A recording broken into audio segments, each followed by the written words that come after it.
The race for the White House about to enter a whole new phase. We are now just 6 days from the Iowa caucuses, with the New Hampshire primary following the week following. Here is where the Republican race for the nomination stands, according to the average of the latest national polls. Donald Trump tops the Real Clear Politics average, followed by Ted Cruz and Marco Rubio. Former Florida Governor Jeb Bush is fifth with 5%. He joins us now. Are you expecting, Governor, that you will surprise people with your Iowa numbers? I think we have the best organization in the field. We have hundreds and hundreds of volunteers making calls and knocking on doors.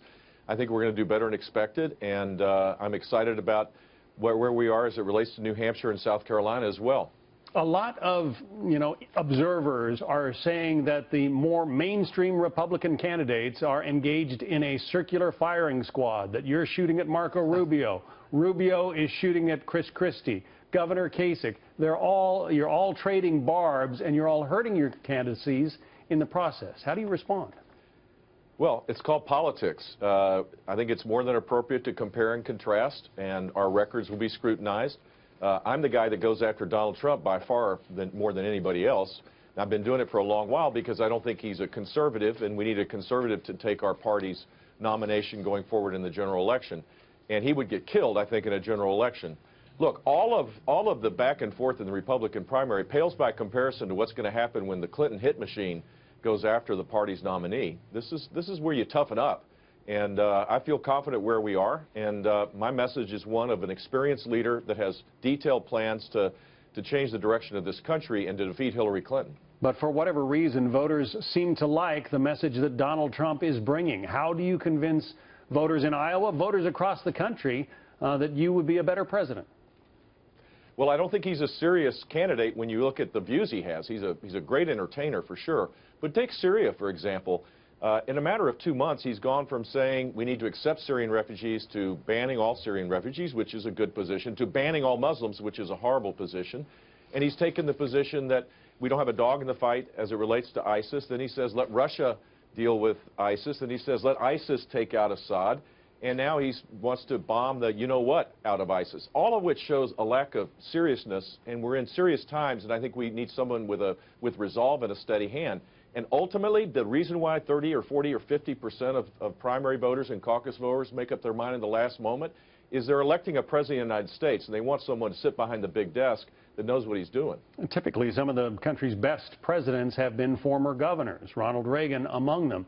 This is a race when the former governors on the Republican side seem to have trouble gaining traction. A couple of them have dropped out of the race already. George Pataki, for instance, also former Governor Rick Perry of Texas. What is it about governors this year that the voters seem to be shunning? Well, we're just starting, so we've got a long way to go. This could be a long, arduous process.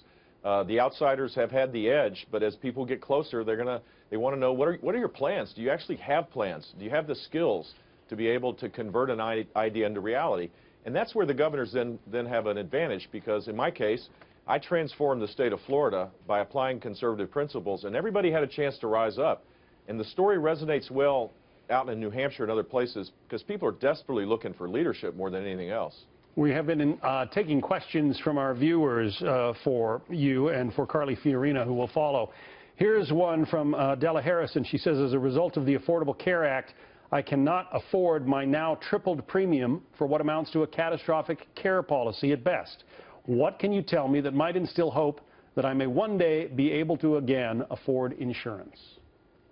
Well, repealing Obamacare, allowing state exchanges to exist without the mandates for employers, employees, and all the mandated benefits would allow us to have a low premium catastrophic coverage to be the norm, where the state and the federal government in transition could deal with people that are on the subsidies right now. But we need to expand HSAs to allow people to have direct access to their own health care and be informed consumers. The peace of mind that people should have is that they should not feel like their family will just be in a devastating situation because of a bad health care outcome.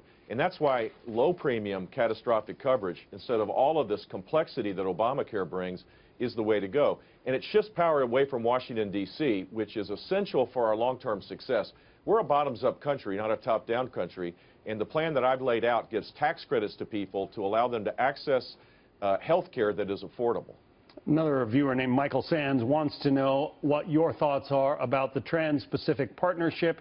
He says it will destroy jobs, communities, and the country as a whole. What do you think? Well, it's good for Iowa agriculture, that's for sure, and it's good if it's enforced the right way. I haven't seen every detail of the plan, but we shouldn't be fearful of trade agreements that tear down more barriers overseas than our own country. But it also has to be fair trade, where there is a vigilance to make sure that we enforce those. There are provisions, hopefully, about currency manipulation, certainly about protection of international of intellectual property. There's a lot that is important in this trade agreement. And if we don't do it, I'll tell you what happens. The rest of Asia looks to say this is going to be a Chinese century.